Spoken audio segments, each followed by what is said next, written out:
மக்களே இந்த ஆண்டியை பார்த்தீங்கன்னா சப்போர்ட் பண்ணுங்க சரியா. என்ன கீரை வச்சிருக்கியா?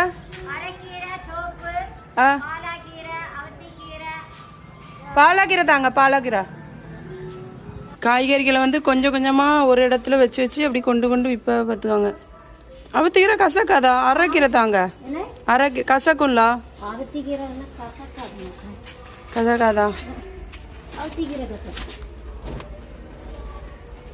ஸ்பீடாக நிப்பா நம்ம ஆண்டி ஜெட் வேகத்தில். எவ்வளோ ரூபா? ஆ நிறைய இருக்குது பார்த்தீங்களா, 20 ரூபா. சிவப்பு கீரை இருக்குது. நாகர்கோவில் ஃபுல்லாக வருவாங்க. இவங்கள பார்த்தா சப்போர்ட் பண்ணுங்கள். வண்டி இல்லாமல் கொஞ்சம் கொஞ்சமாக காய்கறியை வச்சு வச்சு விற்றுட்ருப்பாங்க.